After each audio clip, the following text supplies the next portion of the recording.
আসসালামু আলাইকুম ওয়া রাহমাতুল্লাহি ওয়া বারাকাতুহু। আলহামদুলিল্লাহ ওয়াসসালাতু ওয়াসসালামু আলা রাসূলিল্লাহ ওয়া আলা আলিহি ওয়া আসহাবিহি ওয়া মান ওয়ালা, আম্মা বা'দ। আউযু বিল্লাহি মিনাশ শাইতানির রাজীম। বিসমিল্লাহির রাহমানির রহিম। ইয়া আইয়ুহাল্লাযীনা আমানু ইযা ক্বিলা লাকুম তাফাসসাহু ফিল মাজালিস ফাফসাহু ইয়াফসাহিল্লাহু লাকুম وإذا قيل انشزوا فانشزوا يرفع الله الذين آمنوا منكم والذين أوتوا العلم درجات والله بما تعملون خبير। আজকে আমাদের আলোচ্য বিষয় আদাবুল মাজালিস, মজলিসের আদব। মানুষ মাত্রই একত্র হয়ে বসে কিছু আলাপ আলোচনা, মানুষের কিছু প্রয়োজনে, সমস্যা মেটানোর জন্যে, সেটা ওয়াজ নসিহতে বিভিন্নভাবে আমাদের মজলিস হয়ে থাকে। একাত্রে বসে আমরা অনেক সময় আমাদের কাজে লাগাই, ব্যয় করি। মানুষ সামাজিক জীব, তাই আমাদের বহু কাজ রয়েছে যেগুলি একত্রে অনেকেই বসে আমরা করে থাকি। সেই ধরনের মজলিসের কিছু আদব, শিষ্টাচারিতা, কিছু আদব কায়দা কোরআন ও সুন্নাহর আলোকে আমাদের জেনে রাখা জরুরি, যেহেতু আমাদের এই ধরনের মজলিসের আদব প্রতিনিয়ত প্রয়োজন হয়ে থাকে। এই আদবের মধ্যে প্রথম যেটি আমরা বলবো সেটি হলো যে মজলিসে আমরা যেন আল্লাহর জিকির আজকার করি। এমন মজলিস যেন না হয় যেখানে আল্লাহর জিকির আজকার হয় না, যেখানে কোনো সুবহানাল্লাহ, আলহামদুলিল্লাহ, আল্লাহু আকবার, আস্তাগফিরুল্লাহ, লা ইলাহা ইল্লাল্লাহ, এইভাবে কোরআনের আয়াত বা হাদিস সবই জিকির। এই জন্যে আল্লাহর নবী আলাইহিস সালাতু ওয়াস সালাম বলেছেন যে কোনো কওম যখন কোনো জায়গায় বসে তারা আল্লাহর জিকির করে না, তারা যেন গাধার সে মৃতদেহ থেকে যেন তারা উঠল, অর্থাৎ সেটা দুর্গন্ধ পচা সঙ্গে তুলনা করা হয়েছে এবং তাদের জন্য সেটা হবে কি আফসোসের বিষয় হবে। এই জন্যে কোনো মজলিসে বসে জিকির আজকার করতে হবে। ফেরেশতাদের একটা দল রয়েছে যারা রাস্তায় রাস্তায় ঘুরে বেড়ায়, পৃথিবীতে বিচরণ করেন। যখনই কোনো মানুষদেরকে পায় এক জায়গায় বসে তারা কোরআন হাদিসের আলোচনা করছে, জিকির আজকার করছে, তখন তাদেরকে ঘিরে ধরে। জমিন থেকে আসমান পর্যন্ত তারা একজন আরেকজনের উপরে তারা কি হয়ে যায়, তাদের ডানা দিয়ে ঘিরে ধরে। আল্লাহ তাদেরকে জিজ্ঞেস করেন, আল্লাহ ভালো জানেন বান্দারা আমার কি করতেছে। বলেন আল্লাহ, বান্দারা আপনার তসবিহ পাঠ করেন, আপনার মর্যাদা বড়ত্ব বর্ণনা করেন। আল্লাহ বলেন তারা কি আমাকে দেখেছে? বলে না, যদি দেখতো তাহলে আরো বেশি করত। তারা কি চায়? তারা জান্নাত চায়। তারা কি জান্নাত দেখেছে? বলে না, যদি জান্নাত দেখতো তাহলে আরো বেশি চাইতো। এইভাবে তারা কি থেকে পানাহ চায়, আশ্রয় চায়? বলে জাহান্নাম থেকে। জাহান্নাম কি তারা দেখেছে? বলে না, দেখলে বলে আরো তারা বেশি সেখান থেকে আশ্রয় পানাহ চাইতো। আল্লাহ রাব্বুল আলামিন এরপরে ফেরেশতাদেরকে সাক্ষী রেখে তাদেরকে সাক্ষ্য রেখে বলেন আমি তাদেরকে ক্ষমা করে দিলাম। কোন একজন ফেরেশতা বলেন কিছু লোক বা একজন ছিল যারা তার নিজের প্রয়োজন এসেছিল, জিকির আজকারে আসে নাই। আল্লাহ রাব্বুল আলামিন বলবেন যে যেই মজলিসের সঙ্গীদের সঙ্গে ছিল তাদেরই অন্তর্ভুক্ত, তাকে কি করা হবে না, নিরাশ করা হবে না। এই জন্যে মজলিসে জিকির আজকার থাকতে হবে। জিকির আজকার ছাড়া মজলিস শুধু সেখানে দুনিয়া এটা ওটা আলোচনা, এটা মোটেই উচিত না। 2 নম্বরে মজলিসের রফিক, যে সাথী হবে, উত্তম সাথী নির্বাচন করতে হবে। আল্লাহর নবী আলাইহিস সালাতু ওয়াস সালাম বলেন আল মারউ আলা দীনি খালিলি ফালইয়ানজুর আহাদাকুম মান ইউখালিল। মানুষ তার বন্ধুর দিনের উপরে তার চলাফেরা, তার স্বভাব চরিত্র, ওঠা বসা, কথাবার্তা, অতএব কার সঙ্গে সে চলাফেরা করে সেটা দেখতে হবে। আল্লাহর নবী আলাইহিস সালাতু ওয়াস সালাম একজন ভালো বন্ধু, ভালো মজলিসের আপনার সঙ্গীর উদাহরণ দিয়েছেন আতর বিক্রেতার সঙ্গে, যার কাছে গেলে হয়তো আতর কিছু দিয়ে দিবে অথবা কিনে নেবেন অথবা তার কাছ থেকে সুগন্ধি পাবেন।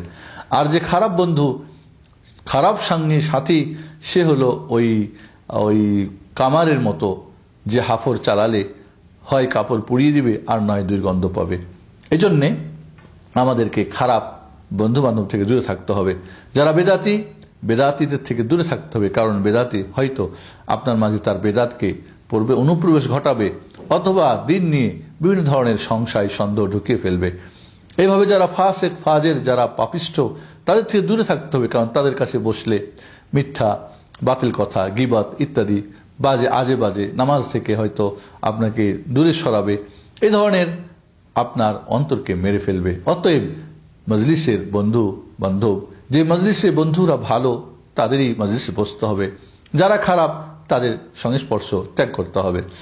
এইভাবে মজলিসের আদবের মাঝে যখন মজলিসে প্রবেশ করবে তখন সালাম দিয়ে প্রবেশ করবে, আবার যখন ফিরে যাবে তখনও সালাম দিয়ে ফিরে যাবে, যে আলোচনা এর আগে আমাদের হয়েছে। এইভাবে মজলিসের আদবের মাঝে আরো হচ্ছে যে কোনো ব্যক্তিকে দাঁড় করিয়ে উঠিয়ে তার জায়গাতে বসা যাবে না। কোনো ব্যক্তিকে উঠিয়ে তার জায়গাতে বসা যাবে না। তবে সে যদি উঠে বসতে বলে সেখানে না বসাই উত্তম, যাতে করে তার মাঝে হয়তো লজ্জা করে দাঁড়িয়ে যেতে পারে, অথবা সে হয়তো তার একটা ভালো কাজে অন্যকে অগ্রাধিকার দিচ্ছে, যেটাকে কেউ মাকরুহ বা উত্তমের বিপরীত বলেছেন।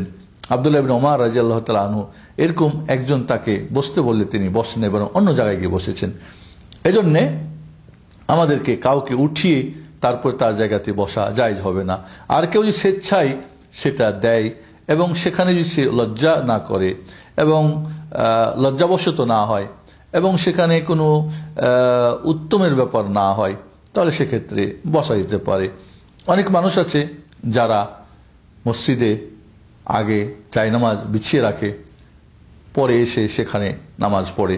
এমন জায়নামাজ বসিয়ে রেখে জায়েজ নেই, কারণ সে এক নম্বরে দেরি করে আসে যেখানে তাকে আগে আসা উচিত ছিল, দ্বিতীয়ত অন্যের জায়গা সে দখল করেছে। অতএব জায়গা দখল করে রাখা জায়নামাজ বিছিয়ে জায়েজ নেই, বরং যে আগে যাবে সেই জায়নামাজ যদি ফিতনার ভয় না থাকে উঠিয়ে দিয়ে সেখানে সে বসতে পারবে। তৃতীয়ত সে যখন পরে আসবে তখন মানুষের ঘাড় পাড়িয়ে পাড়িয়ে তাকে যেতে হবে, সেটা আরেকটা অন্যায় কাজ হয়ে যাবে।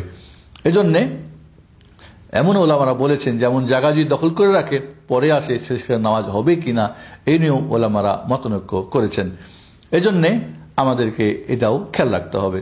মজলিসের আদবের মধ্যে হচ্ছে যদি লোকজন বেশি হয়, দেখা যাচ্ছে জায়গা কম, তাহলে মজলিসে অন্যদের জন্য জায়গা প্রশস্ত করে দেওয়া, এটা একটা আদবের অন্তর্ভুক্ত। আল্লাহ বলছেন, ইয়া আইয়ুহাল্লাযীনা আমানু ইযা কিলা লাকুম তাফাসসাহু ফিল মাজালিস, হে মুমিনরা, যখন তোমাদেরকে বলা হয় তোমরা মজলিসে জায়গা প্রশস্ত করো, ফাফসাহু, তোমরা জায়গা প্রশস্ত করো, ইয়াফসাহিল্লাহু লাকুম, তোমাদেরকে আল্লাহ তোমাদের জন্য প্রশস্ত করে দিবেন। এটা একটা আদবের অন্তর্ভুক্ত। এছাড়া আরো আদব হচ্ছে যে দুইজন লোক যদি বসে থাকে, দুইজনের মধ্যে কোনো কি করা যাবে না, বিচ্ছিন্ন করা যাবে না, মধ্যখানে গিয়ে বসা যাবে না। তবে যদি অনুমতি দেয় বা অনুমতি নিয়ে বসে সেটা আলাদা কথা, কারণ দুইজন লোক হয়তো তারা দুইজন বন্ধু, হয়তো কোনো ওখানে তাদের গোপন কোনো কথা আছে বা ব্যাপার আছে, সেজন্য দুইজনকে বিচ্ছিন্ন করে মধ্যখানে বসা যাবে না। এইভাবে যেখানে গিয়ে জায়গা পাবে সেখানেই বসতে হবে। কিছু মানুষ আছে যে আসবে পরে কিন্তু ওই ডেঙ্গিয়ে ডেঙ্গিয়ে অন্যের ঘাড় পাড়িয়ে সামনে গিয়ে বসার চেষ্টা করে, এটা ঠিক না। যেখানে জায়গা পাবে সেখানেই বসে যাবে, এটাই ছিল সাহাবা ইকরামদের শিক্ষা রাসূলুল্লাহ সাল্লাল্লাহু আলাইহি ওয়াসাল্লামের মাধ্যমে। এইভাবে তিনজন মানুষ যদি থাকে তাহলে দুইজনে চুপে চুপে কথা বলা যাবে না, কারণ তৃতীয় জনের মনে হয়তো সন্দেহ জাগবে, কি বুঝি আমার নিয়ে কথা বলছে কিনা, তার মাঝে সন্দেহ ঢুকবে, তার মাঝে টেনশন আসবে, তার মাঝে একটা অন্য ধরনের মনে কাজ করবে। এই জন্য একজনকে বিব্রত করা যাবে না। আব্দুল্লাহ ইবনে ওমর রাদিয়াল্লাহু তাআলা আনহু এই ধরনের অবস্থায় চতুর্থ জন যখন এসে গেছেন, তারা দুইজনকে, তৃতীয় এবং চতুর্থ জনকে কথা বলতে তারা আরেকজনের সঙ্গে কথা বলেছেন। সে যেহেতু তার সঙ্গে চুপে চুপে কিছু কথা বলতে চেয়েছিলেন, কাজেই তিনজন থাকলে দুইজনে চুপে চুপে কানে কানে কথা বলবে, তৃতীয় জন হয়তো তার মনে সন্দেহ জাগবে, হয়তো আমাকে নিয়ে কথা বলছে বা আমার বিরুদ্ধে কিছু পরিকল্পনা আঁটতেছে বা কি এমনই বা কথা আমার সামনে কেন বলল না, এই জন্য তাকে বিব্রত করা, টেনশনে ফেলা যাবে না। এভাবে কেউ যদি কথা বলেন এবং তারা সেই কথা, কেউ কথা বলছেন বা কিছু লোকে কথা বলছে, তারা চাচ্ছে না তাদের কথা কেউ শুনুক, তাহলে সে সময় কান পেতে কথা শোনা যাবে না। যারা শুনবে কিয়ামতের দিন তাদের কানের মধ্যে কি বলে তামা গলিয়ে ঢেলে দেওয়ার কথা আল্লাহ নবী আলাইহিস সালাতু ওয়াস সালাম বলেছেন। এই জন্যে যদি আমরা কোনো মজলিসে এমন দেখি বা কোনো জায়গাতে কেউ কথা বলছে, সেই কথাগুলি অন্যরা শুনুক চাচ্ছে না, তাহলে সেখানে কান পাতা যাবে না। এইভাবে কিছু বসার নিষিদ্ধতা পদ্ধতি রয়েছে, যেমন যে সমস্ত বসলে মানুষ যদি কেউ হয়তো বাম হাত পিঠের উপর রেখে ডান হাতের উপরে হিলান দিয়ে বসা আল্লাহ নবী নিষেধ করেছেন, বলেছেন এটা মাগযুব আলাইহিম, আল্লাহ যাদের গজবপ্রাপ্ত ইহুদিদের বসার পদ্ধতি। এভাবে যে সমস্ত বসাতে যেমন অর্ধেক ঠান্ডা, অর্ধেক সূর্যের, অর্ধেক ছায়া, অর্ধেক সূর্যের তাপ, এমন জায়গাতে আল্লাহ নবী বসতে নিষেধ করেছেন, বলেছেন এটা শয়তানের বসা। এইভাবে যে সমস্ত বসার মাঝে মানুষ মাজলিসে তার আওরাত, তার লজ্জাস্থান প্রকাশ হয়ে যায়, মানুষের চোখে পড়তে পারে, এমন ধরনের বসা থেকে বিরত থাকতে হবে, এমন থেকে বসা থেকে বিরত থাকতে হবে। এভাবে শোয়ার ক্ষেত্রেও কথা আছে এমন যে এক পা উঠিয়ে দিয়ে এক পা আর এক পার উপরে দিয়ে শুলে, তাহলে দেখা যাবে এইভাবে যে একটা পা দাঁড় করে দেয় আর একটা পার উপরে এভাবে রেখে দেয়, তাহলে আওরাত প্রকাশ পাওয়ার কি রয়েছে, আশঙ্কা রয়েছে। আল্লাহ নবী এইভাবে নিষেধ করেছেন। এইভাবে আরো যেটা আদবের খেয়াল রাখতে হবে, বেশি বেশি হাসি মজাক না করা, প্রয়োজনে আনন্দের জন্য হাসতে পারে। আল্লাহ নবী বলছেন লা তুকসিরু মিনাজ যাহিক, তোমরা বেশি বেশি হাসবে না, ফাইন্না কাসরাতাজ যাহিকি তুমিতুল কলব, কারণ বেশি বেশি হাসি দিলে মানুষের অন্তর মরে যায়। এজন্যে বেশি বেশি অনেক লোক আছে অযথা অপ্রয়োজনে হাসা, এটা নিষেধ রয়েছে। এইভাবে অন্যদের সামনে ঢেকুর উঠা, পেট ভরে খেয়ে মানুষের সামনে গিয়ে হাও হাক করে কি করা, ঢেকুর উঠা, এটা আল্লাহ নবী নিষেধ করেছেন। এইভাবে মজলিস যখন শেষ করবেন তখন মজলিস শেষে দোয়া বলতে হবে, কারণ শয়তান এর মাঝে অনেক সময় অনিচ্ছাকৃত বা ইচ্ছাকৃত শয়তান মানুষের মাধ্যমে আজে বাজে কথা বলিয়ে ফেলে। আল্লাহ নবী আলাইহিস সালাতু ওয়াস সালাম মজলিস কাফারাতুল মজলিস, অর্থাৎ এমন একটা দোয়া পড়লে এই মজলিসে যদি ভুল ত্রুটি হয়ে থাকে এগুলি আল্লাহ ক্ষমা করে দেবেন। আল্লাহ নবী আলাইহিস সালাতু ওয়াস সালাম বলছেন মান জালাসা ফি মাজলিসিন কাসুরা ফিহি লাগাতু ফাকালা ক্বাবলা আন ইয়াকুম, যে মজলিসে বসলো এবং তার কথার মধ্যে কিছু ভুলচুক হয়ে গেল, তাহলে সে বলবে সুবহানাকা রব্বানা ওয়া বিহামদিকা লা ইলাহা ইল্লা আনতা আস্তাগফিরুকা থুম্মা আতুবু ইলাইক। এই দোয়াটা যদি বলে সুবহানাকা রব্বানা ওয়া বিহামদিক লা ইলাহা ইল্লা আনতা আস্তাগফিরুক থুম্মা আতুবু ইলাইক, আল্লাহ নবী বলেন তাহলে তার ওই মাজলিসে যে ভুল ত্রুটিগুলি আল্লাহ ক্ষমা করে দেবেন, যেটা আহমদ এবং অন্যান্যরা বর্ণনা করেছেন। এভাবে তিরমিজি শরীফে এইভাবে আছে সুবহানাকা আল্লাহুম্মা ওয়া বিহামদিক আশহাদু আল্লা ইলাহা ইল্লা আনতা আস্তাগফিরুকা ওয়া আতুবু ইলাইক, বা সুবহানাকা আল্লাহুম্মা ওয়া বিহামদিকা আস্তাগফিরুকা ওয়া আতুবু ইলাইক। এইভাবে যদি দোয়াগুলি পড়ে তাহলে আল্লাহ রাব্বুল আলামিন ভুলচুক যেগুলি হয়ে যায় সেগুলিকে ক্ষমা করে দেবেন। আসুন মজলিসের আদব আমরা রক্ষা করি এবং মজলিসকে আমরা দিন এবং দুনিয়ার উপকারী কাজে আমরা কাজে লাগাই, এমন যেন না হয় যেটা আমার কিয়ামতের দিন আমার জন্য আফসোসের কারণ হয়, এমন যেন না হয় যে মজলিস আমার বিপক্ষে কাজ করে। মজলিসের এই আদবগুলি রক্ষা করা আমাদের প্রতি জরুরি। আল্লাহ রাব্বুল আলামিন আমাদেরকে সেই তৌফিক দান করুন, আমিন। আসসালামু আলাইকুম ওয়া রাহমাতুল্লাহি ওয়া বারাকাতুহু।